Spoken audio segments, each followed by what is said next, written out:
Right, so welcome to another episode of the podcast. We had a little hiatus, so to sort of make up for it tonight, we're having not just one but two guests, namely Attorney Miguel Adalem and Attorney Manuel Rodriguez, or Milo and Manny. Mm. So they'll talk about their practice at the Department of Environment and Natural Resources and perhaps touch just a bit about something that's been hogging the news lately, or which is the dolomite sand issue in Manila Bay. So, gentlemen, hi, good evening, musta. Musta? Good evening. Good evening. Right. I'm gonna have both of them introduce themselves, but I think it would be more proper for just one of them to like give a little background about themselves since we all went to we had the same experience pretty much. So who wants to do the honors? Manny? Ako na? Sige. Alright. I am Manny Rodriguez. My friend here is Miguel Paulo Adalem. We call him Milo. So we're both from the Far Eastern University Institute of Law. Presently, we're practicing lawyers at the Department of Environment and Natural Resources. Mm. And can both of you give your do you have any previous work experience? I mean, I know Manny, you went to tax firms before you ended up at the DENR. Can you tell us the road you took to the DENR? Actually, while I was still studying in law school, I worked in the local government unit in Manila. So from there, I jumped into a law firm. And then yung magbabar exam na tayo, I practiced tax. So from one of the big four auditing firms, KPMG, and then later sa Punong Bayan in Arroyo. So first job ko siguro as a lawyer kasi nandun ako, tax practice, corporate practice. And then later on, I was, should I say, recruited by Milo and friends, Department of Environment and Natural Resources. Okay, that's interesting. So that's how you ended up at the DNR. Kasi si Milo yung nag-recruit sa'yo. Yeah, and other friends. Oh, si Milo ang talagang kakilala ko nandun. Okay. So that's curious because I didn't really plan for both of you to be here, and it turns out that he was the one who recruited you. So I guess it's only right. Si Milo, do you have any before the DNR? Did you work elsewhere? Actually, yung DNR talaga yung first work ko talaga. Pero dati, nag-volunteer kami. Like, kasama ko rin si Manny, nag-volunteer kami para sa maging paralegal for the impeachment of Chief Justice Renato Corona. Yun. Memories. Magkasama rin kami ni Manny doon. Tapos noon, after bar, sa DNR na ako nag-work eh. Tapos hanggang sa naging lawyer ako, doon na ako naging lawyer. Don't forget your Maguindanao work. Oo nga. Well, pagka-elections kasi 'di ba, meron tayong mga paralegal work. So, din ako sa Maguindanao. Binatuhan kami ng Canada doon. Pero Go ahead. Masaya naman siya.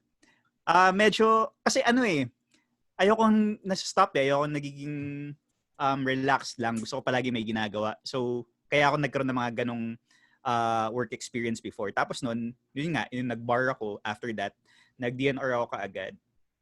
Tapos how do you end up at the DNR? I mean, what made you think of going there?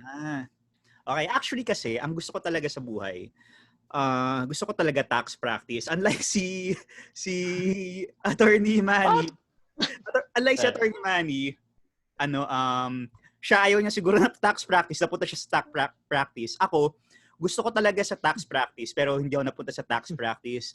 I really wanted to work sa SGV kasi nandun yung mom ko, director doon yung mom ko. And doon din ako lumaki. Ever since grade 1 ako, nandun na ako everyday kasi yung school ko kasi sa Colegio San Agustin sa Makati. It's a 40-minute walk from SGV. So nilalakad ko lang from my school to SGV palagi. Tapos noon, tas doon ako lumaki. Nakilala ko na lahat ng mga tao doon. Tapos nakita ko sarili ko na doon nag-work. However, nung pumunta ako sa DNR, nung umaga kasi na yun, nasa SGV ako. So okay na ako sa SGV, goods na ako. Hinintay ko na lang kung magkano yung offer. Tapos doon, pagpunta ko sa DNR, kasama ko yung girlfriend ko noon. Yung ex-girlfriend ko noon, si Camille, kasi wife ko na ngayon. Okay, kinabahan ako. Kasi kala ko hirit ka man. Kinabahan ako. Ayun, so pumunta kami DNR. Samahan ko lang dapat siya mag-pass. Tapos with kasama yung mga other naming friends. Tapos nung nagpasa siya ng resume niya, ng CV niya, yung boss ko doon ngayon, si Attorney Amil, hiningi niya rin yung CV ko. Tapos doon, pagkabalik sa akin ng CV ko, may contract na ako, may job offer na ako for contractual position lang naman. It's not a plantilla position, contractual position. So then and there, nag-sign na ako. Tapos tumawag yung SGB nung hapon, sabi ko, hindi na ako, sorry, tumanggap na ako ng work sa DNR na mag-start na ako soon, ganun. So yun lang. Tapos ever since nun, loyal kasi ako eh. So ever since nun, hindi na ako umalis, hindi na ako tumingin pa sa iba. This was while waiting for the results? Sorry, I didn't catch that. You were, pumasa na? Hindi. Waiting pa. Oh, interesting. Okay. And that's how you ended up recruiting Manny and the others. So it was really you that brought everyone over. Because I know there's a bunch of our schoolmates that are over there, right? Yeah, maraming FU din doon, marami ring San Beda. from Ateneo Law School doon, and San Beda, dami rin San Beda doon. Okay. So all right. So can you describe to us a bit about your work at the DENR? I mean, I don't quite understand. You mentioned prior to this recording that both of you belong to different departments, but like I guess both of you can describe how it is working at your respective departments at the DENR. But I guess the general questions that I want to ask are, what's a normal day like over there? Like, what's the schedule?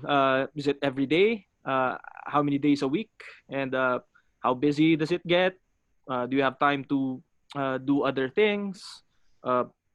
Does the work require you to be often out of the office, or the other way around, puro office lang? And the most important thing that I want to know, or I guess a bunch of listeners would want to know, is are you allowed to handle other matters besides the stuff that you have on your plate at the agency, or do you have an authority to practice over there? So Manny, I guess, can you start? Like, give us a story. Story. Well, as mentioned, nirecruit ako ni Milo. So at the start of my DNR career, I was with the legal service. So when you are in the legal service, na kung nasan si Milo ngayon, it's almost every month you go out of Metro Manila. So lagi siya may flight. So dumadami ang kanyang mabuhay miles. Dahil pero may hearing yan. I think General Santos, di ba? Hanggang ngayon kayo nasa General Santos. So the thing with di ba sa government may mga item kayong nakukuha. So yung item na nakuha ko is not organic doon sa legal service. So I get to transfer from one department to another. So I left the legal service. I went to the legislative affairs where I was the head of the office. So there, medyo mabigat yung trabaho ko doon. Aside from heading the office, so I represent the department in congressional hearings and Senate hearings. So, well, masaya yung experience. Meron ding hindi masaya. Because knowing our lawmakers, minsan mapapa-recitation ka sa kanila. So it was a year or a year and a half, and now biglang na-transfer naman ako doon sa. By the way, I was doing legislative work while at the same time helping out in the HR department, because my boss then is the assistant secretary for HR and also the legislative affairs. So it's not legal work. It's HR work. You can say that. You can say that. The thing with my post is kailangan hindi lang ako basta lawyer. Actually, the most odd job that I performed as a DNR personnel is to, sasabihin ko ba dito? Nag-drawing ako ng editorial cartoon para sa newsletter. So, kailangan ganun. Ako, ang philosophy ko sa buhay, kailangan flexible ka talaga eh. So, if you're a lawyer, kailangan hindi ka lang basta lawyer. Kailangan you're also other things. Kasi before ka naman maging lawyer, ano ka naman, siguro basketball player ka or artist ka naman. So, don't lose that kahit maging lawyer ka. So, ganun. So, I write articles, I write speeches para sa mga bosses ko, or I do the speeches. or I lecture na hindi legal yung lecture. Minsan parang mga core values ng opisina, ganun. I go around din sa iba-ibang offices ng DENR kasi nga HR. Sa Are you legislative, paid? ganun. Do you get separate pay for all your different hats, or is it just a Hindi. big lump sum? It's just it's just dagdag trabaho, sabi nga nila. Pero the perk of doing work outside, magtotok ka sa office, sa other DNR office, of course, they're very generous naman in giving you some freebies, something like that. Minsan may uuwi ako, may dala akong malaking halaman. Hindi pa uso yung mga plantita noon. Pero nung minsan umuwi ako sa bahay, marami akong dalang halaman kasi nag-lecture ako sa Los Baños. So yun yung kanilang mga pauwi. So minsan may may joy din, ganun. So I guess you're not complaining because you are being paid handsomely over there. Is that accurate? Is that correct? Or for the listeners, for people who might be interested in working at your agency? So the pay is hindi ko sabing malaki, hindi ko naman din sabing maliit. Pero kung tatanong ako what keeps me here in DNR is first the people are nice, and second, as I am allowed to do private practice. So, in case kung ma-hire ka dito or sa palagay mo maliit yung sweldo mo, you can always make up naman dahil pwede ka mag-private practice. Just as I mean, is there any like restriction or of any course, and all you take on any and all comers? Like if someone comes up to you and asks you to handle a certain case, there's no restrictions? Well, kung magbibigay lang ako ng advice, of course, wala naman sigurong restriction kasi baka kaibigan ko lang kapamilya. Pero kung if I'll handle a case, I'll make sure na hindi ko kalaban yung DENR or the government. So anything that involves the government, you're not allowed to touch? Theoretically, ganon. All right. Yeah. And like, do you have time to do other things? Things like you the way you described your work at the agency, it's like you wear so many hats. Is there still time to, I don't know, time to breathe, time to sit at home and when I was with the legislative affairs, meron naman kasi the good thing about legislative job is calculated yung galaw mo. Una, ang Senate and House of Representatives Monday to Thursday lang yan. Tapos alam mo kung kailan lang sila busy kasi alam mo kailan sila magre-recess. So that's the positive thing about that. But I'm no longer with the legislative affairs. I was reassigned again sa conflict resolution section. So which is I am heading also. So now it's life's better. Life is better kasi usually yung job na hawak ko parang conflict resolution section, madalas marami nagrarally sa harap ng DNR or kung saan man sa Pilipinas eh.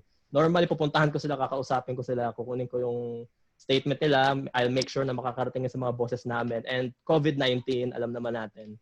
So walang makapag-rally, kung meron man very limited. So most protests, democratic protests of our activist friends there are done via social media. Which I'll try to get in touch with them din naman para makuha namin yung kanilang side. Alright, that's interesting. Milo, ikaw, anong kwento mo dyan sa DNR? Okay, kasi, sabay nga kami pumasok ni Manny. Pero yung item ko kasi, nasa legal affairs service ako, or in short, legal, sa DNR. Tapos yung item ko specifically dun sa legal affairs service na yun ay nasa internal affairs division. So it's parang HR related din siya, pero nasa amin yung mga cases involving anomaly sa DNR, mga ganun, involving complaints. Complaints sa mga tao doon. So wait, sorry. What kinds of complaints do you get over there? Hindi, kunwari, may nag-complain lang na this DNR employee allegedly committed something which is violative to the law or whatever rule, ganun. So yung mga ganung complaints lang. Parang personal stuff siya, parang HR nga. So HR. So what about those like I remember I was at this car wash, and while I was there, the the employee received something that was sent by the DNR, and they were saying that this car wash was violating certain environmental laws. What about that stuff? Does it fall under your like office or what? Well, of course, sa DNR siya, pero sa ibang office siya. Nasa Environmental Management Bureau siya, generally, depende sa circumstances. Pero generally, doon nga siya sa EMB. Yung sa amin, kunwari, yung violation na yun ay kagagawan ng isang DNR employee or allegedly kagagawan niya, doon pwedeng mapunta sa amin yun. Of course, kailangan pa rin natin mag-comply sa rules sa ombudsman. Yun. So it's like you're the in-house counsel for the DNR. Parang ganun. Parang pwede. In-house counsel / HR, ganun. You can say that. All right, interesting. Okay. Is that it? I mean, that's yun. Okay. After that, so nasa IAD ako, 'di ba? So I was doing a lot of work there, pero nakita siguro na medyo okay yung work ko. I was designated to be the deputy head of the Zero Backlog Task Force. Kasi yung DNR kasi, just like almost every other government agencies, medyo marami kaming backlog. So doon ako nilagay para mag-resolve ng backlog. Since ang luma na kasi, ang daming lumang cases sa amin. Meron kami we even have cases around 30 years old na, ganun. May mga 50 years old na. So yun yung mga inuubos ko ngayon. Yun yung mga sinusubukan kong tapusin ngayon. And fortunately, nagagawa ko naman. Medyo patapos na kami sa pag-draft ng mga cases namin. Hinihintay na lang namin yung mga approval ng mga higher ups kung nag-agree sila sa mga draft namin. Ganun. So yun, just like any other court, gumagawa kami ng mga cases. Also, nag-litigate din kami. Tama si Manny, pupunta kami ng Jensen. Sometimes yung mga iba kong kasama, pupunta sila ng Coron, sa Ilocos. Marami silang pinupuntahan. Ano pa ba mga ginagawa namin? May mga public hearings din kami. Si Manny, I think pupunta siya sa public hearings. Ako, hindi masyado . Basically ako, more on office work talaga ako . Palagi akong sumusulat lang, and kung ano yung ipagawa sa akin, yun lang din. Tapos, of course, nagpa-private practice din kami kasi meron nga kaming limited practice. So, ina-avail ko rin yun kung may kumuha lang naman. Pero ngayon kasi, ang nagfo-focus talaga ako yung studies talaga .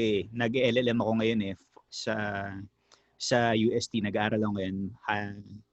Hopefully, matapos ko yung SEM na to para comprehensive exam na lang, and tapos thesis na lang. Tapos bahala na kung tutuloy ako for the doctorate. Pero sa ngayon, yun nga, nag-aaral ako, gumagawa rin ako ng mga lectures about environmental laws, kung sino lang din yung may gusto. Kaya kung gusto nyo, yun lang, pwede nyo naman ako i-message. So, the way you're describing it, it seems like I guess you have enough time to do like stuff outside of work. I mean, would you consider like taking up your masters as like part of work, or right? What's the schedule, by the way? Masters? Mm-hmm. Yung masters ko kasi, this pandemic, it's Friday, Saturday, Sunday. 6 hours. No, not 6 hours. 4 hours. 4 hours siya a day. Friday, Saturday, Sunday. Pero syempre, you have to study pa . Tapos you have to make papers. You have to do a lot of things sa masters. Sa masteral mo. So, medyo mahirap siya for me. Lalo na ngayong pandemic. Ibang klase ngayong pandemic . As a matter of fact, tinitake into consideration kung mag-stop muna next sem kasi nahirapan ako talaga. Pero tignan natin, ilalaban ko pa rin. Tatry ko pa rin ilaban.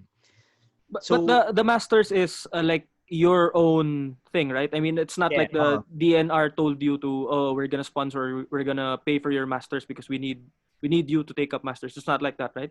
Yeah, not like that. But if I wanted to, pwede ko naman i-apply for scholarship. Nasa inyo ba yun, Manny? Yung scholarship? When I was with the HR, meron talaga kaming ino-offer na scholarship, mag-apply ka lang. Pero syempre, parang meron siyang conditions like hindi ka pwedeng umalis ng department for 2 years. Otherwise, babayaran mo ng buo yung shoulder na educational expenses para sa'yo. So, may ganung opportunities. Pwede ko naman talagang i-apply sa DNR, pero gusto ko lang na ako na din yung nagbabayad. Parang tulong ko na rin sa Philippines. Wow. Yeah. So, is it not because you want to leave like anytime? I'm kidding. Don't answer that. Don't answer that. Hindi naman kasi kung titignan mo yung mga subjects na kinukuha ko, it's about local government, it's about environmental law pa din, international law, kaya medyo knowledgeable ako ngayon sa international law and of course sa international environmental laws. So, lahat ng kinukuha ko, konting-konti lang yung hindi related sa environment or sa DNR. Lahat talaga para sa DNR to. Ginagawa ko to. Kasi hindi natin masabi paano kung bukas i-appoint ako ni President to be an official. So, whether I like it or not, kailangan ko mag-step up. Ganun. At least, ready na ako ngayon pa lang. Yun lang. Kaya ako nag-master. That's interesting. So now we know why. So you're expecting. I'll appoint you when I become president. Yeah, you're expecting an appointment. All right. Hindi ako nag-expect. Ayoko lang mapahiya yung appointing officer or kung sino man kasi darating tayo dun eh. Tayo bata pa tayo pero darating tayo sa point na yun na tayo yung kailangan pagkatiwalaan ng Pilipinas eh. Ngayon, actually, dapat pinagkakatiwalaan talaga tayo. So, I don't want to disappoint lang anybody or anyone. Yun lang. I mean, I guess you guys really have that on your backs, that target on your backs because you are considered public official. I mean, public servants, right? Yeah. All right. So, you both of you explained pretty clearly what kind of work you do at your respective departments at the agency. But like, I'm just curious, is there a sort of guideline that you have to follow, or like in Manny's case when you were at the legislative making body, was it? So legislative affairs office. Yeah. While you were there, is there like a sort of guideline that you have to follow, or like are you free to make decisions based on like you're given free reign, like you study the matter that's handed to you and you analyze it and you make decisions based on how you studied it? Is it that way, or do you always have to follow what someone your higher ups tell you? Well, as a rule, there are guidelines. So what are the guidelines? So you should be knowledgeable of the existing policies. So first, check the DENR policy kung ano existing policy. Of course, as lawyers, we know naman what are the policies laid down in law in the Constitution. And of course, you should be aware because in the executive department, there's this so-called cabinet, and there's also the highest, itong cabinet, itong highest policy-making body.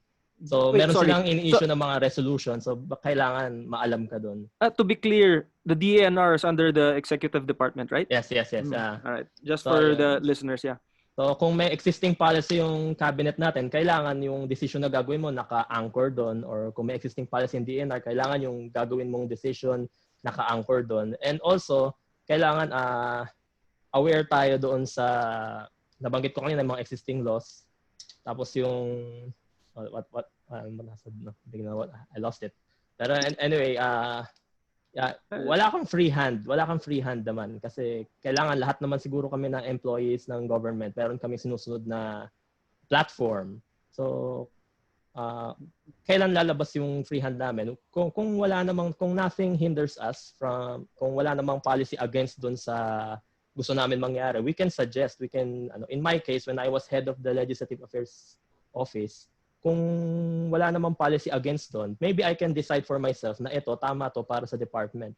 And for approval na lang ng aking bosses. The thing with that office, parang ako lang yung lawyer. So may mga bosses, may instance sa akin, ewan ko kay Milo na maraming lawyer sa office niya. Sa akin, kahit hanggang ngayon, ako lang yung lawyer sa office. And people, kahit saan naman siguro, napaka-dependent nila sa lawyers. So kahit siguro isang memorandum lang yan, 1 page, tatanungin pa kung tama o mali eh. So, parang iba yung tingin nila eh.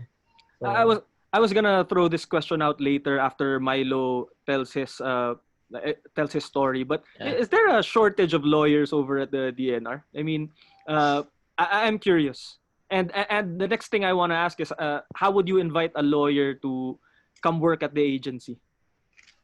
So, you're Yeah, asking I me guess now. Milo can answer. I guess Milo can answer that question after at the tail end of his explanation. Then, pero like ikaw, Manny, like in your department at the DNR, is there a shortage of lawyers, ba? Well, if we will look at the DNR in its national scope, actually, the last time I checked when I was still with the HR, we are the second sa executive department na pinakamaraming lawyers. The first is of course the Department of Justice. The second, pagpasok ni Secretary Simatu, naging second yung DNR sa may pinakamaraming lawyers. So whether contractual yan or regular employees yan, kami ang may pinakamaraming lawyers. Kahit yung mga small offices namin in the provinces, there should be at least one lawyer. That's the policy he laid down when he started his administration as secretary of the DNR. Pero us in the central office, there is a shortage of lawyer in my office because I am the only lawyer in my office. So, but the thing is, the DNR looks at our office as hindi naman kailangan ng lawyer, kaya kailangan isa lang. So, kasi the background of ang trabaho ko is parang hawak namin yung media, stakeholders management, and stuff like that. So, nagkaroon lang ng isang lawyer na katulad ko kasi para mag-handle nung tinatawag nilang conflict resolution office under that one big office. So, sa kay Milo naman, parang lahat halos sila doon lawyer, kung hindi lawyer, law graduates. So, paano ko maengganyo naman yung iba na gusto nila magtrabaho sa DNR? In my case, if you want to join my office, kung hindi ka sa legal ng DNR, kung sa office namin na hindi legal, if you want to exercise your other skills aside from lawyering, or if you want to remain as a lawyer and at the same time remain as the other person that you want to be, you can join us because sa amin, masyadong flexible. Like what I said earlier, I write speeches, hindi naman yung trabaho ng isang lawyer. I draw cartoons sa sa newsletter, medyo weird, pero nag-volunteer pa ako kasi parang gusto ko ma-exercise yung artistic skills ko eh. So sometimes I lecture non-legal stuff. So kung gusto mong maging flexible, kung gusto mong remain human, sabi nila mga lawyers daw parang mahirap kausap eh, parang masyadong legalistic kausap eh. So ayoko maging ganun naman, masabihan ng ganun. So may connection pa rin naman ako sa mga non-law people, especially sa office ko na conflict resolution section. Minsan ang kinakausap ko mga layman lang na mga nagrarally. So kailangan makita ko yung point of view nila as someone na walang alam na technicalities ng batas. So mailagay ko yung sarili ko sa kanila, makausapin ko sila as a friend, ganun, para makuha ko yung, kung hindi trust nila, yung totoong honesty nila sa akin. And that honesty na sasabihin nila sa akin, I can voice it out doon sa aking mga higher ups, up to the office ng aming secretary. Yeah. All right, interesting. Milo, ikaw naman. Sa policy muna, yung sa diniscuss si Manny kanina, wala akong masyadong background sa policy sa work. Pero syempre, since nag-aaral ako ngayon ng Master of Laws, doon ako gumagawa ng mga policy papers, and yun, parang yun na yung closest thing ko to it eh. Wala akong ganong assignment eh. Pero I mean, marunong naman ako. Kasi sa work kasi, sa office kasi, usually ginagawa ko talaga mga decisions, nag-draft ako ng decisions. Sa DNR Central kasi, kung saan yung office namin, nasa amin yung mga appeals coming from the region. Kasi usually, ano yan eh, may mga conflict if it's land cases or pwede rin mga environmental cases like the water code, PD 1067, CA 141 for the Public Land Act, or the PD 705 or the Revised Forestry Code, INAIPAS 11038, Clean Air Act 8749, Clean Water Act 9275, yun, Ecological Solid Waste 9003, Yung sa solid waste, yun na pala yung solid waste. Yung sa I'm also from the DNR pero di ko na alam yung mga. hazardous waste. Ano ba yung hazardous waste? 6969? Yeah. Oh, yun. Climate Change Act, RA 10174. I don't know. So, yun. Gumagawa kami ng mga decisions about that pagka inappeal sa amin. Tapos nun, from there, dinadraft nga namin decision. Tapos from there, syempre, nire-review namin kung tama yung mga, kung tama ba yung appeal nila, kung tama yung mga remedies nila. Tapos nun, tinutulungan namin si secretary para gumawa din ng decision niya or in the present case now, yung mga USEC namin, yung mga ASEC namin, para properly ma-notify din namin sila kung ano yung mga nangyari sa mga cases. So yun, puro case resolution kami, also litigation about different environmental laws or even not even or even yung mga hindi related sa not entirely related sa DNR or sa environment, like yung mga lands nga. But we have to be deputized by the OSG. So yun, kasi yung mga lands kasi public land pwedeng under pa rin sa DNR eh. Tapos So I take it that it's more of a team-based thing over there at your department. So or is it that are you in a position to give like a final say on certain things? Ay hindi. Medyo final lang kasi syempre meron kami mga may mga boss kami like si Secretary Matu, si RUSEC or ASEC. So recommendation lang kami palagi. Nasa kanila pa rin talaga if tatanggapin nila yung recommendation namin. Syempre, more experience sila naman talaga yung maalam sa mga ganyang bagay. So kami nag-research lang kami tapos nun binibigay namin kung ano yung decision na tingin namin ay tama. Interesting. And is there a shortage of lawyers over at your department or what? Well, actually yung sinabi ni Manny, it makes sense kasi before kasi konti ang lawyer sa DNR. Tapos tama yung sinabi niya na pwedeng ang second na tayo sa pinakamadami kasi nagkaroon ng hiring sa mga sendro eh. Ilan yung sendro sa Philippines. So it made sense. Pero sa central office, I would say na konti, mabilis kasing mawala sa amin din yung mga lawyers eh kasi yung structure kasi ng office namin, may 5 division chief kami tapos not 5, 6. Tapos may assistant 'yon. Tapos maraming nasa ilalim, maraming junior lawyers.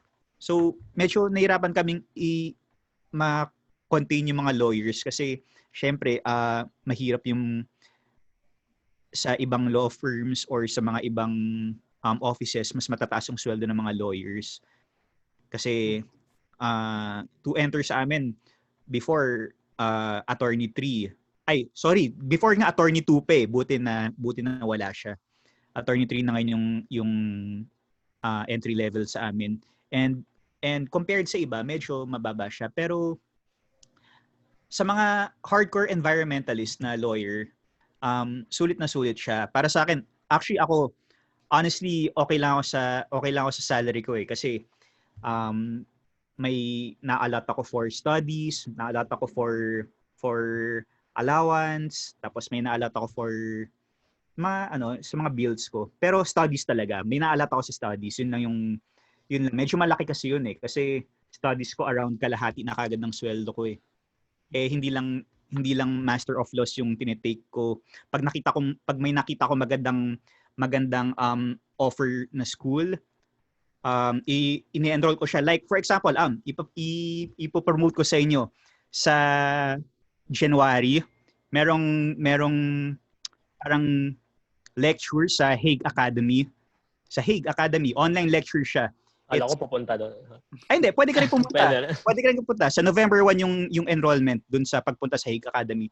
Yung pagpunta, it would take around less than 80,000 pesos. Yung online, it's 16,000, 17,000 pesos yung online sa Hague Academy. Parang 2 weeks siya, 10 days. Tapos it's not bad naman. And you get the same diploma whether you go or not? No, kasi magkaiba siya eh.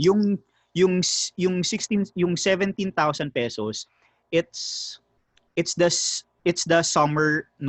winter course doon sa international law. Winter siya. Sa January 11 yata yung start nun, up to January 20. Tapos yung week after nun, magsa-start yung summer course. Yung summer course, it's a 6 weeks yata siya for less than 80,000 pesos. Tapos meron siyang you can avail of uh, public international law, tapos pwede ka pa mag-extend para i-take din yung private international law. Yun. Hague Academy, maganda yung international law. Interesting. But I just want to jump back to the like lawyers in DNR. Like, so you're saying from what you mentioned earlier, the turnover over at least at your department is high. So you're having a hard time holding on to your lawyers? Well, dati medyo, pero ngayon hindi, matagal na rin magstay yung mga lawyers kasi gusto nila yung work. Kasi ang pinakamaganda kasi sa amin, sobrang bait ng mga tao. So mahirap yun mahanap sa mga ibang government agencies I mean kahit sa not government agencies, sa kahit anong office, yung kasundo mo yung mga tao, lahat kayo masaya lang, and lahat kayo may isang pinaglalaban, which is justice for the Filipino people. Lahat kayo may advocacy na yun yung gusto nyo. So medyo okay na kami ngayon. Sa inyo ba, Manny, yung kamusta yung turnover nyo? Well, may lawyer yung pinag-uusapan. Ako lang ang lawyer sa office. Pero anyway, as mentioned a while ago, what keeps me in DNR, the people are nice. Second, I have authority to practice. So I can do private notarization of documents or appear in court on behalf of my client. While at the same time, earning salaries 15 and 30 sa regular employment ko, which is a DNR. And that's not irregular naman, di ba? That's perfectly fine. That's perfectly fine as long as hindi affect yung performance mo or yung task mo magawa mo naman. Basta walang conflict of interest. Ayun, yun din. Basta walang conflict of interest. Hindi mo kalaban yung gobyerno sa court at least. I want to throw this one out to both of you. Like what's the career trajectory like over there? Like since we're on the topic of like turnover and why or how lawyers would want to stay, what's the trajectory over there? Like how are you gonna climb up the ranks and all that? Milo? Money. Actually, since I am the only lawyer in the office, the next position that I can climb is not a lawyer position, but just a regular, hindi naman regular kasi ano siya, supervisory post, but not a lawyer position. So not exclusive for lawyers, but I think the minimum requirement is also a graduate degree. So since I'm no longer with the legal affairs service of the DNR, my career path, if I will remain with the DNR for the next decade, let's say, hindi na siya sa legal, magba-branch out eh. Doon na siguro doon sa policy making, doon sa kung ano yung mga present trainings na binibigay sa akin, like strategic communication, something like that. Those kind of trainings, I don't get it in the legal affairs service when I was with them. Kasi sa kanila, mga training sa kanila, yung parang hardcore, ito yung mga latest na law, ito yung tamang let's say pag-arrest ng violator. So in my case, hindi nagba-branch out na ako sa outside the legal circle, outside dun sa environmental law na usapan. Pero nasa arena pa rin ng environmentalism. So ayun. So I cannot actually right now, if you ask me, I cannot consider myself as a lawyer for the DNR because my job in the DNR is not a lawyer job. But I'm enjoying it because of the reasons I mentioned. The people are nice, and the second, I am allowed to be a lawyer outside DNR because of the private practice. Milo. Well, sa amin naman kasi, diba, ako kasi entry-level lawyer lang ako eh. Tapos nun, pwede ako ma-appoint, so pwede akong ma-promote for attorney 4. Pwede rin si Manny actually. Pwede rin eh. Pwedeng maging attorney 4. Tapos, kung lilipat ako sa inyo. Oo. Tapos attorney 5, which is the division chief. Tapos nun, after that, pwede rin maging pwede rin maging penro or penro, but it's technical eh, hindi na siya major law related. Ano siya, technical na siya talaga. Hardcore environmentalist talaga yung mga nandun. Tapos nun, the guys who confiscate the contraband, nara, stuff like that. medyo Practically, yes. Yeah. medyo mahirap na siya. Maraming basahan pa yan. Tapos nun, but that is a lawyer position, right? Or hindi. someone with a law degree? No. No, It's not a lawyer position na. Kasi, ayun nga, it's technical already. Pero kung sa law lang, hanggang 5 lang talaga siya. Tapos nun, you can be promoted, you can be appointed to be the director of the Legal Affairs Service. Kung sa law lang tayo, of the Legal Affairs Service. And also, you can be the Assistant Secretary after nung sa Director, Assistant Secretary ng Legal Affairs Service. Tapos nun, Undersecretary. Tapos, eventually, Secretary. Pero Secretary kasi presidential appointed talaga siya, like si Secretary Simatu. Secretary Simatu is not a lawyer, Pero, kung hanggang sa law position lang, hanggang Undersecretary. Alright. And that's reason enough for like both of you to consider staying. Well, ako kasi okay lang kasi ako eh. Okay lang ako kahit kasi ang parang YOLO kasi minsan lang tayo mabubuhay tapos nun gusto kong mag-serve talaga sa tao sa Pilipinas. Minsan lang tayo mabubuhay. Might as well do something good about it. So, ang gusto ko na talaga public service and ibigay sa Pilipinas, sa Pilipino, yung trabaho na din-deserve nila. Yun lang, public service lang talaga sa akin. Masaya na ako doon. Honestly, hindi kasi medyo okay naman yung buhay ko eh. So, hindi ako masyado naghahangad ng ibang bagay. Can you say the same thing, Manny?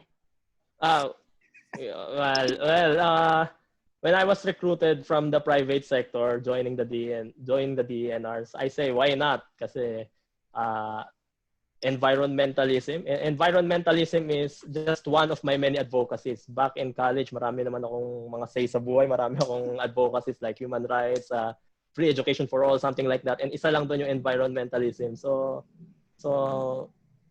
back in college, I was with the student council. So parang naging formation ng utak ko, parang gusto ko itong government, yung usapang government. When I was in law school, I'm doing good naman pag political law subjects.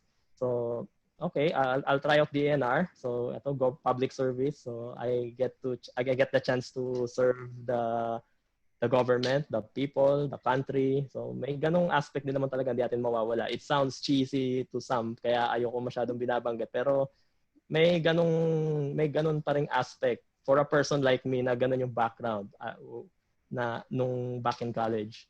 So, yes. So from the start, you really did want to be with the government anyway. So yes, I want to be with the government. Wala lang sa idea ko na it will be DNR and it will be environment. Pero right now, I'm enjoying it. So, okay naman. All right. What's the most interesting or noteworthy or memorable matter that both of you have handled while at the department at the DNR? Like,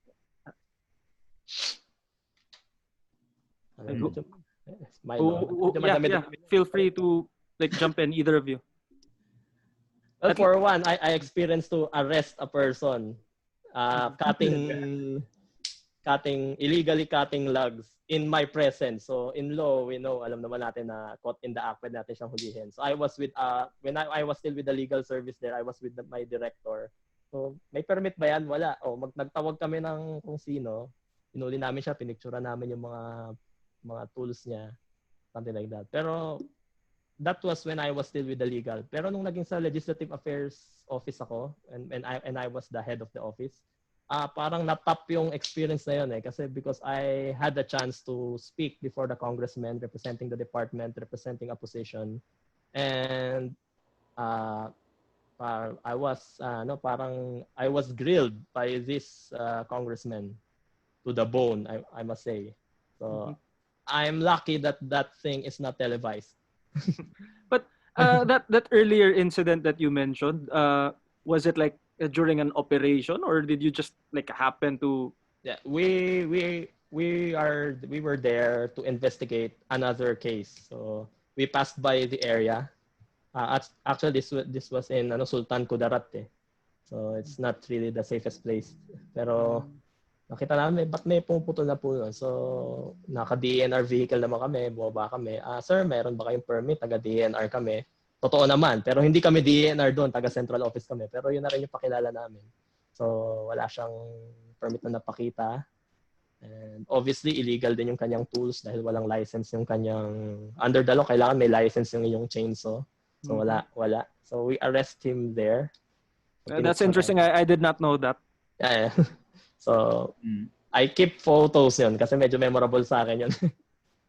Nung nangyari yun. So how do you go about registering your chainsaw? Like, is it like firearm registration? Is it the same? Close to that. But instead of the PNP, of course, you go to the nearest CENRO office. When you say CENRO, it's Community Environment Natural Resources Office dun sa area. So CENRO, meron din PENRO, provincial. So that means that if ever we have any chainsaw massacres, it's gonna be easy to track down the culprit because of the registration. Does it work that way? I think so, pero obviously hindi naman namin nakita yung chainsaw as gagamitin sa massacre, pero gagamitin siya as pagputol ng lag. So kailangan registered din yung gagamitin mong yung chainsaw na gagamitin mo. That's interesting. Pero pwede ka naman kumuha ng license doon. Pwede mo kumuha ng license kung gusto mo maging legally holder ng isang chainsaw. Yeah. For whatever purpose. So ganun. So kahit na hindi talaga pang like environment, whatever purpose, if you want to own a chainsaw, you have to go to the CENRO and not the PNP. Ganun. Yes, pero anong dahilan? Ako naisip ko naman, practically speaking, anong dahilan mo kay CENRO? Bakit kanya kailangan issue? Oo nga eh. Yeah, like, I don't know. Hindi, kasi under the Chainsaw Act kasi, yung RA 9172, may mga tao na pwedeng magkaroon ng chainsaw. Like yung mga... Okay. Like yung mga... Just like firearms. Parang judges. Yung mga orchard and fruit farmers, industrial tree farmers, mga ganun. Tapos mga agencies din, like yung mga CENRO, pwede rin sila magkaroon ng chainsaw. So, without license. That's very interesting. Pwede. I did not know that. Kasi, di ba, yung sa PD 705, Forestry Code. Tapos nun, if you have a tree cutting permit, yun, pwede ka rin magkaroon ng chainsaw. Pero kailangan may license ka pa rin for that. So yun, pagka pumutol ka ng puno, malamang may chainsaw ka dapat. So yun, it will apply under RA 9172. Yun. Interesting. Yeah, since you're already speaking, I mean, Manny, tapos na yung that was the most memorable thing, or that's it, or too many to mention? But the most memorable thing is when yung experience ko sa Congress or something like that. Pero anyway, yung one for the books pa rin yung nag-aresto kami ng illegal logger. Yeah, kasi si Milo naman si Milo yung we're gonna have Milo talk about this. Sure. Well, actually related dun sa kwento ni Manny yung yung memorable thing ko. Hindi ko kasama si Manny doon sa nag-arrest sila ng illegal logger, but I think one month before that or 2 weeks before that, pumunta kami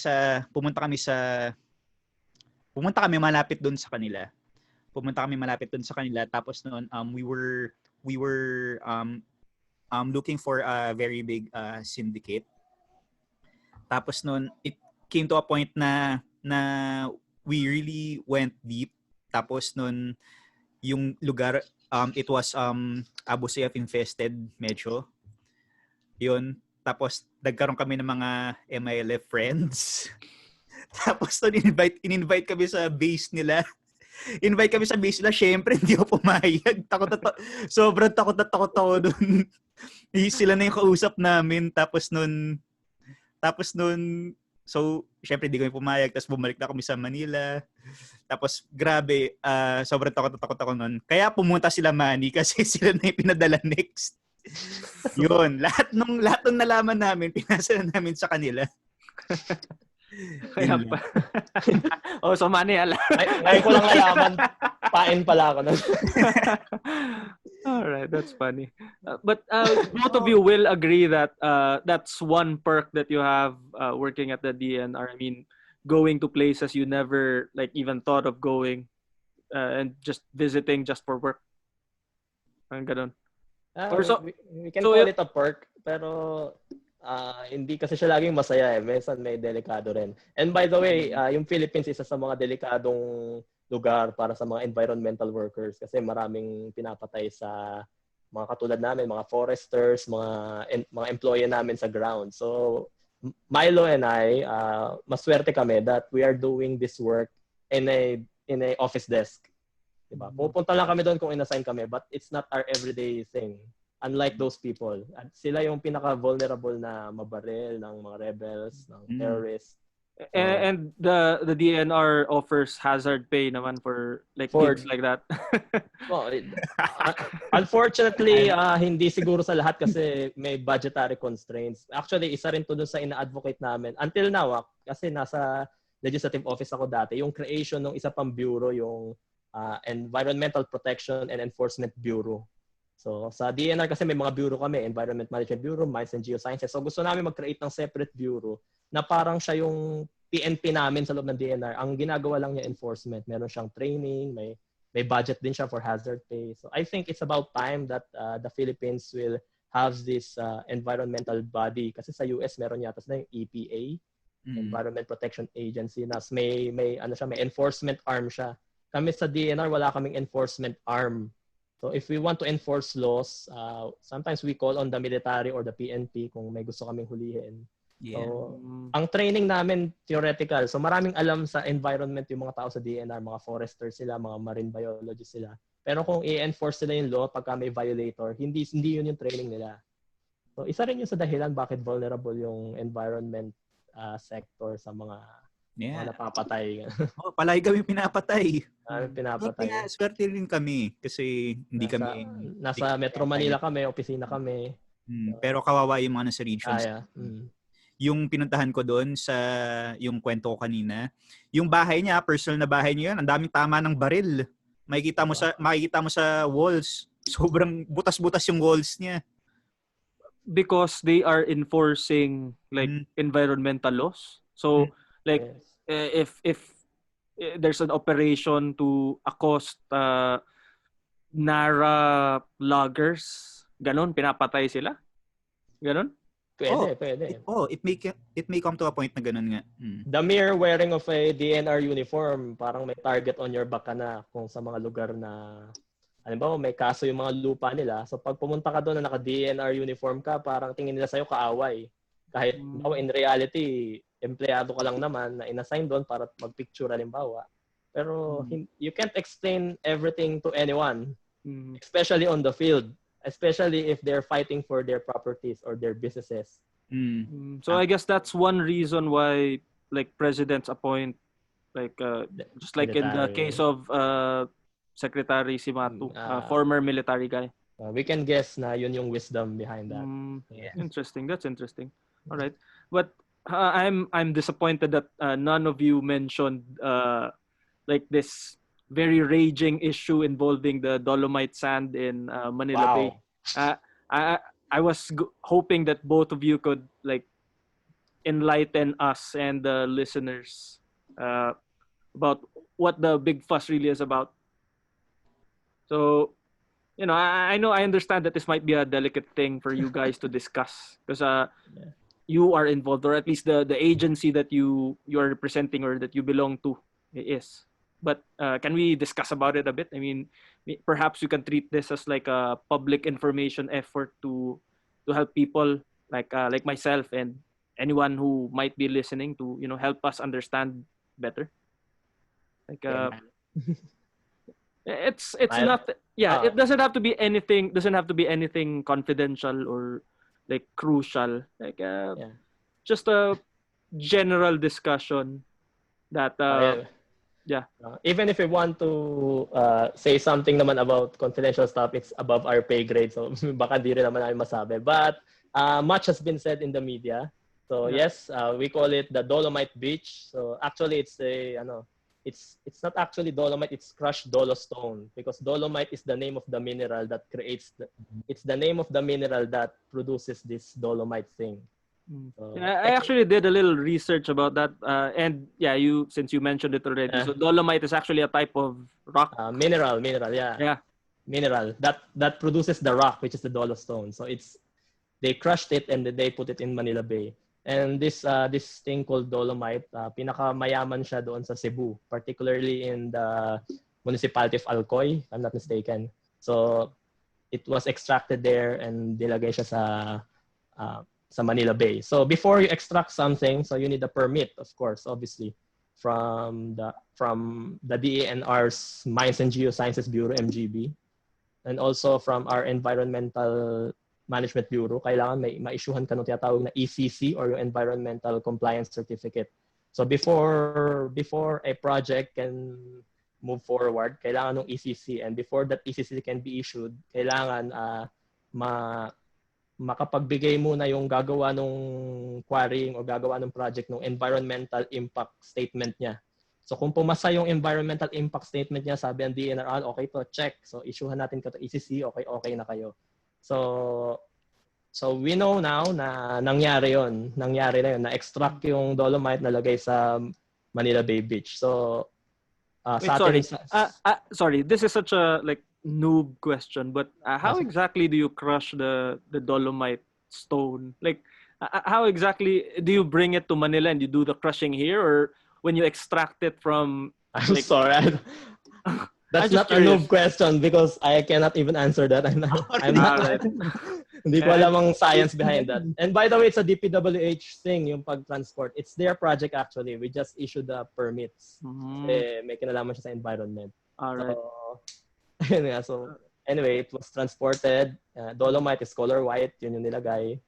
Right. So to be clear, that issue about the government not having the clearance to extract the dolomite and including the gigantic budget that was allotted, that's not a DENR thing. That's a DPWH thing.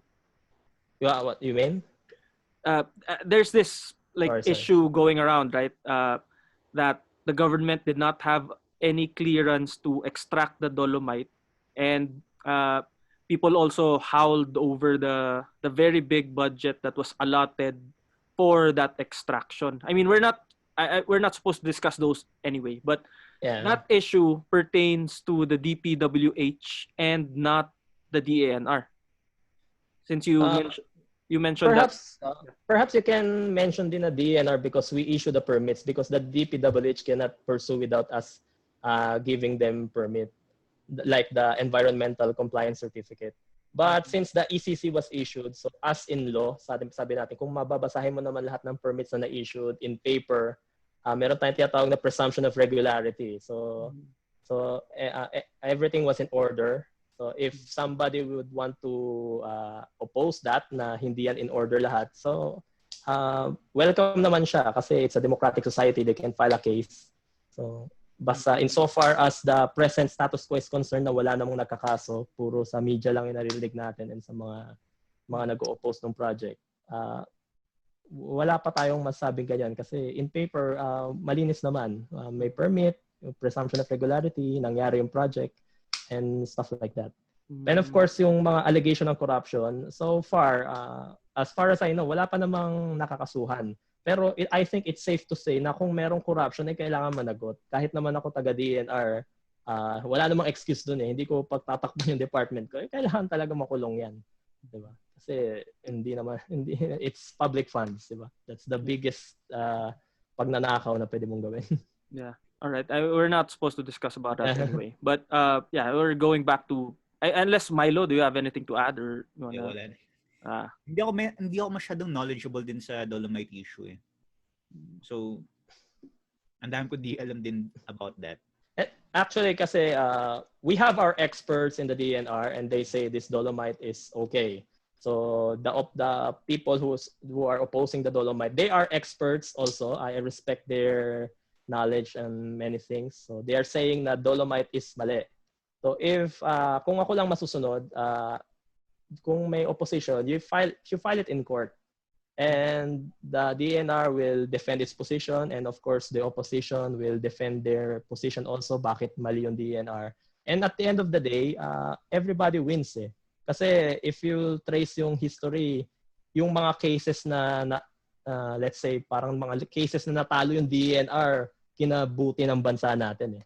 So we will look at the landmark case ba, ni Oposa versus Factoran. Natalo yung DNR doon dahil nag-i-issue kami ng timber licenses agreement. So talo yung DNR, pero at the end of the day, naging masaya tayo kasi na-invento yung bagong concept ng intergenerational responsibility na naging anchor ng iba-ibang environmental laws natin. So speaking of Manila Bay, may case tayo yung si resident citizens of Manila Bay versus MMDA, DNR, etc. So natalo yung government doon, natalo yung DNR doon. So nalungkot ba yung DNR? At the end of the day, years later, hindi kami naging malungkot. Kasi dahil natalo kami doon, nagkaroon ng tinatawag na continuing mandamus yung Supreme Court. Kaya napipilitan kami pagandahin yung DENR kahit 30 years na ba, 31 years na ba yung order ng court na yun. So, kung merong opposition, I think it's time na they are welcome to speak out their opposition kasi syempre it's a democratic society. Pero I think it's good that you file it formally sa court kasi doon makikinabang yung buong society. So mga katulad ni Attorney Milo, perhaps sila yung haharap doon to defend the position of the DNR, being the lawyers in the DNR. Yes. Pero at the end of the day, whether the DNR win or the DNR lose, the Filipino people win. Kasi natuldukan natin kung ano ba yung tama, mali na gawin. Yeah, that's so true. Wise words. Very well said, Manny. But about the dolomite, like I guess I'll take it upon myself to just raise the questions that we often hear in the publications, in the media outlets about dolomite. So, like, I mean, I understand that you mentioned that the department has its own like panel of experts, but I guess you can give your own input since you do, work at the department, and like. For one, like, is there really a public health hazard brought about by the installation of dolomite at Manila Bay? Well, if you'll ask the DNR, our experts will say no. But of course, if it comes from us, the opposition will say the masyadong self-serving. So lumabas tayo. Sabi rin naman sa United States, yung kanilang counterpart ng DNR doon, yung Environmental Protection Agency nila, pagka less than 10 micrometers ba yung tinawag nila, yung size ng isang butil ng dolomite, ay hindi siya hazardous sa health. Kasi masyado siya mabigat para malangkap mo or pumasok sa bloodstream mo or kahit sa lungs mo. So, I think it's settled insofar kung paramihan lang ng experts sa pag-uusapan dun sa aspect na kung hazardous o hindi. So it's not hazardous. All right. But what exactly was I guess this decision was made like so far up that I wouldn't like knock you if you didn't know, but what exactly was the goal behind putting dolomite in Manila Bay in the first place? Like I know it's in the news, but can we hear straight from the horse's mouth, so to speak? Well, as spoken in the news by our no less than our secretary, it's for coastal protection, but the secondary purpose is for aesthetics. Totoo naman yun. So kung kaya rin naman gawin yung aesthetics kung pina-perform namin yung primary, which is coastal protection, why not? Same cost din naman kung nandun na rin yung aesthetic value, idagdag na lang natin. So yeah, because I guess what's happening right now is that people see the dolomite, that portion with the dolomite, but I guess they're choosing to not to see or not to look at the efforts that have been put in by the DNR or perhaps the city of Manila in making Manila Bay cleaner. Or is it not accurate or is it not correct that Manila Bay really is cleaner or more presentable now than it was in recent memory? And would you say that this dolomite installation is like an aftermath of those efforts?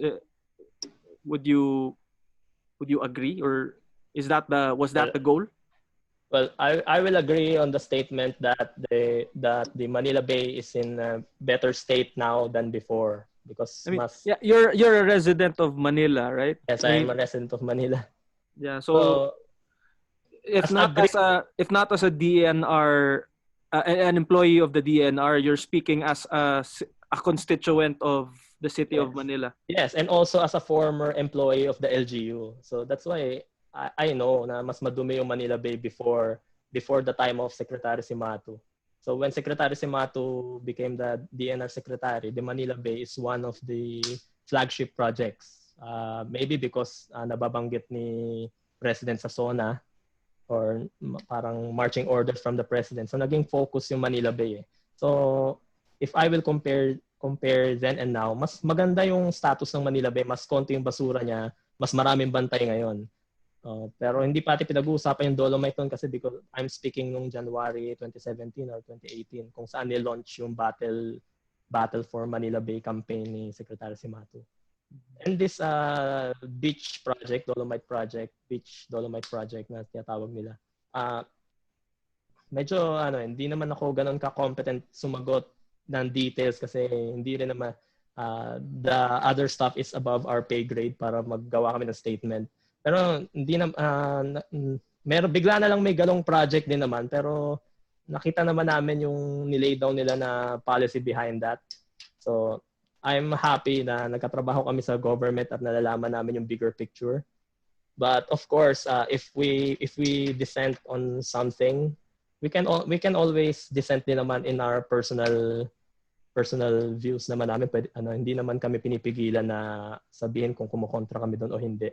Ang advantage nga lang namin is nakikita namin lahat. Yeah. Right.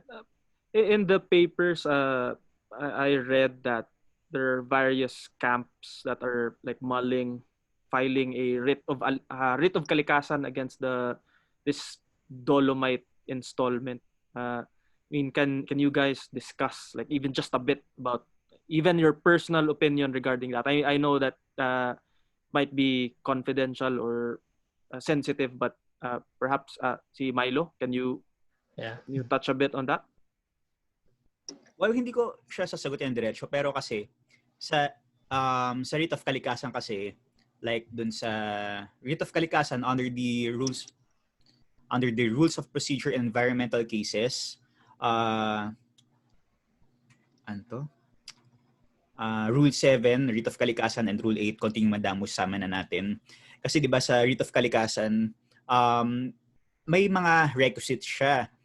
For example, there should be constitutional right to a balance and healthful ecology which is violated or threatened. That's number 1. Number 2 of the requisite is the actual or threatened violation arising from unlawful act or omission of public official or employee or private individual or entity. Tapos number 3, that there is an act that the actual threatened violation will lead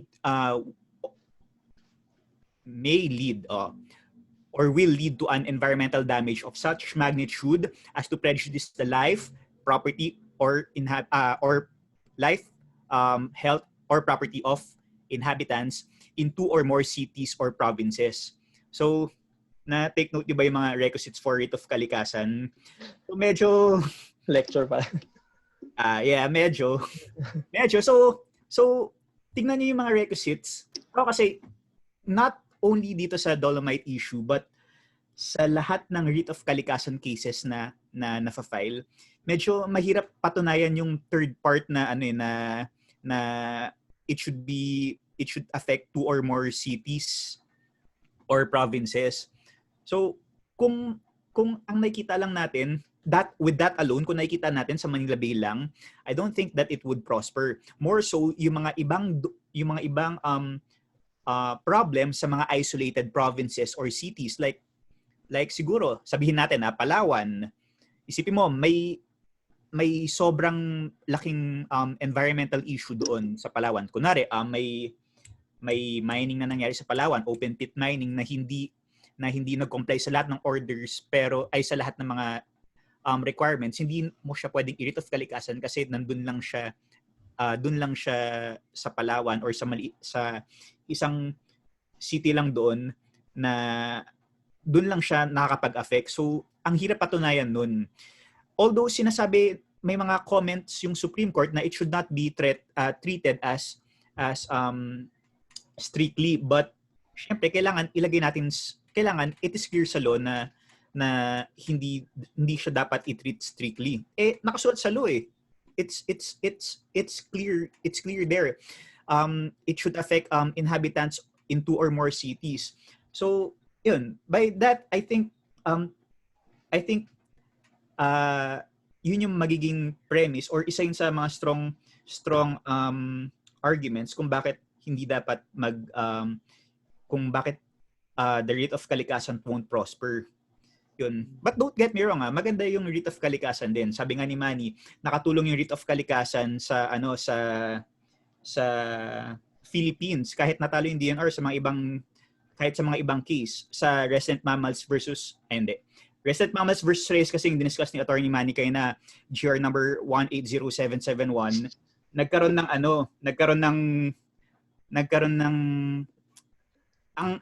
ang naging decision dito, 'di ba, yung nagkaroon ng mga boses yung mga resident mammals, yung mga marine mammals. So, sa opposite versus factoran doon, meron doon. Pero hindi rin yata na issue yung rate of kalikasan doon eh. Pero nagkaroon tayo ng intergenerational responsibility. Intergenerational responsibility, tama. Opposite versus factoran 101083, share number 101108. Kaya ka sa quiz, pre. Yeah. Tinalo mo kami. Is it correct, like in sum, what you're saying is that if we base it on law, the writ of kalikasan doesn't look like it will prosper, but you never know how the Supreme Court will interpret it or how they will rule on it. And in the end, it will still be the Filipinos who will end up winners either way they decide. Oo, syempre. Mas maganda pa rin na nagtutulungan talaga yung Filipino people. For me, sana magkaroon ng amendments yung writ of kalikasan para mas maging malinaw siya. And of course, ang hirap kasing mag-prosper ng writ of kalikasan sa totoo lang eh. Tapos sa Supreme Court din yung filing ng writ of kalikasan sa bodies of the Court of Appeals and the Supreme Court yun eh. So by that, alam natin since sa Supreme Court siya, grabe na talaga yung damage yung nangyari. But also ang dami ring work ng Supreme Court eh. So tingin ko and yung Supreme Court nasa Manila siya. Yung Court of Appeals alam ko medyo hindi Manila based. Pero I mean, medyo taas pa rin kasi yung Court of Appeals eh. So I think unsolicited advice lang, mas maganda sana kung meron din tayo sa RTCs, ganun. Kasi yung RTC or any other courts, lower courts, nakikita nila yung problem sa provinces eh. Yeah. Yun lang. Medyo lumayo ako sa tanong mo pero yun lang. Fine, actually. Kalikasan. So, bottom line, should the public be worried about this whole dolomite issue? Or if you see all the fears or concerns that are going around on social media or the media, should we really be worried about? And anything that you might want to say to allay these concerns, like as lawyers at the DENR, like can you give anything? Milo? Ay, ko muna. Well, ako, I encourage the free flow of ideas. So, pwede nilang sabihin kung ano lang gusto nilang sabihin because that's how democracy works. So, if they intend to file a case, I encourage them. Actually, kung may kapitbahay ako nag-aaway, actually, ang una kong advice, wag sila mag-away, wag sila magkasuhan kasi maggastos yung kaso eh. Pero in instances na may kinalaman yung public policy natin or yung gobyerno natin or how the public coffers is being spent, I encourage everyone to speak up. Kahit taga-gobyerno ako, sinasabi ko yan. Kasi naniniwala naman ako kahit sumali ako sa gobyerno, hindi naman ako nag-sign ng waiver ng aking constitutional rights eh. So as as a Filipino, I encourage everyone to watch closely sa ating mga policymakers, sa aming mga public servants. Pagmasdan nyo kami maigi kung may ginagawa kaming mali. And kami naman sa hanay ng gobyerno, kailangan ready kaming makinig at i-process kung ano yung naririnig ng sambayanan. Kasi ganun hindi lang gobyerno ang magpapatakbo ng bansa. Agent lang gobyerno. At the end of the day, kailangan tulungan pa rin yung tao at saka yung gobyerno para mag-move forward yung bansa. And so far as the dolomite issue is concerned, kung meron kayong say, speak up and of course take advantage of the legal system. So kung gagawin natin yon, siyempre magkakaroon ng kasuhan sa umpisa. Pero pag natapos ang lahat, when the smoke clears, panalo ang taong bayan. Kasi naging settled ang issue.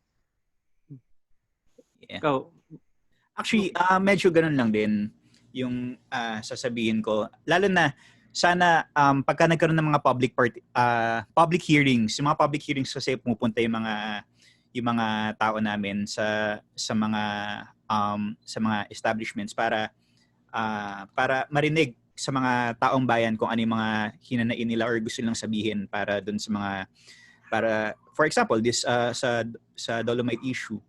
So sana pumunta kayo sa mga public hearings and also get involved sa mga public participations para marinig din namin kung ano yung mga gusto niyo sabihin.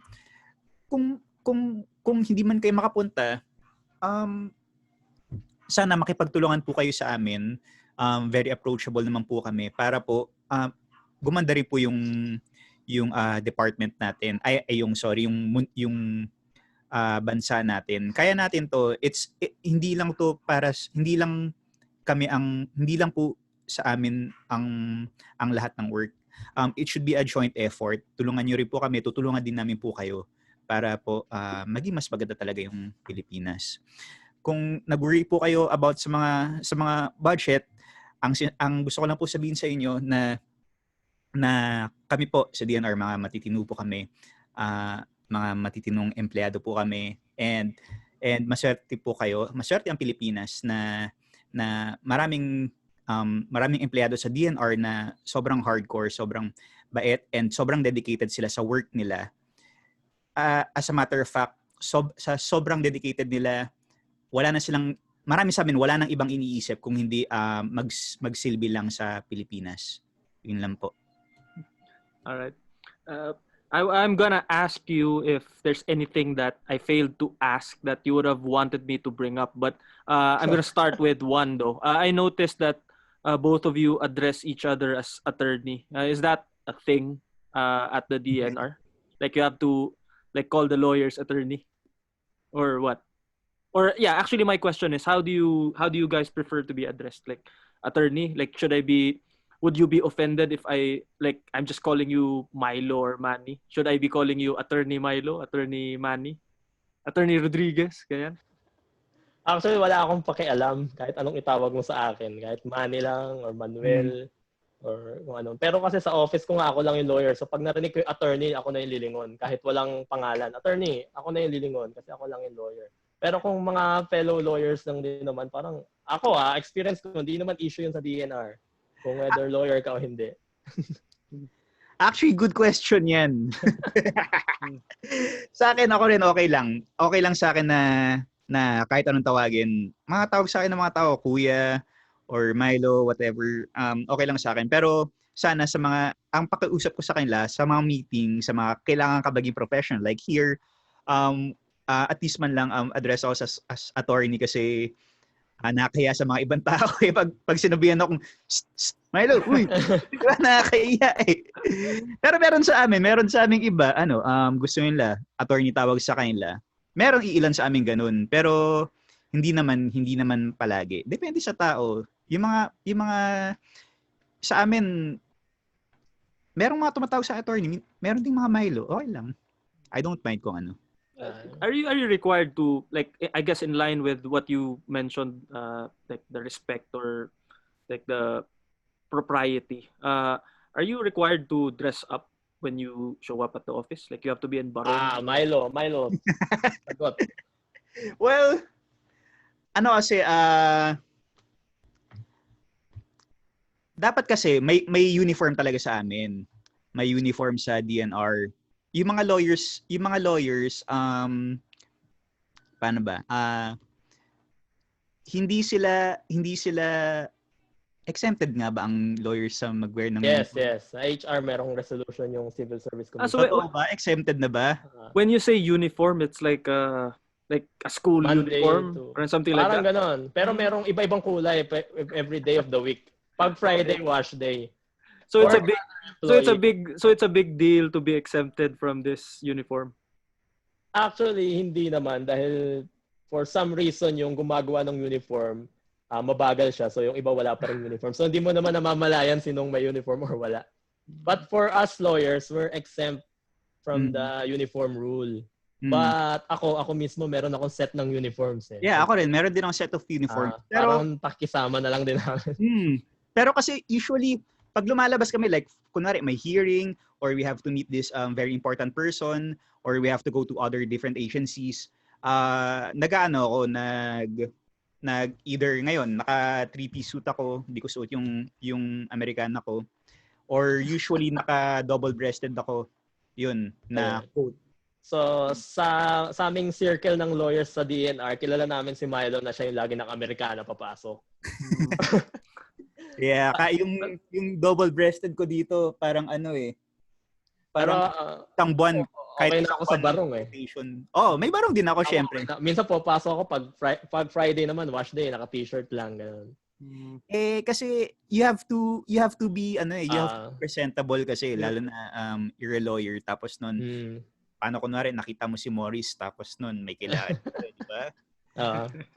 So yun naman yung wisdom noon, bakit kailangan minsan nagbabarong din ako pagka may meeting para naman makita nila na, especially kung may meeting ako sa labas, which is madalas para sa akin kung may meeting ako with other agencies kasi I represent the agency.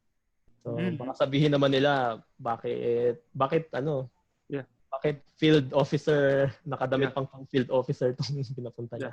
Kasi lalo na pagka kunwari pagka pumunta ka sa ibang government agencies, tapos ang i-assume nila sa'yo ay ikaw yung nag-represent para kay Secretary Simatu. Syempre, kailangan maganda suot mo para, syempre ikaw, ang iisipin nila, ikaw si Secretary Simatu di ba? Parang ganun.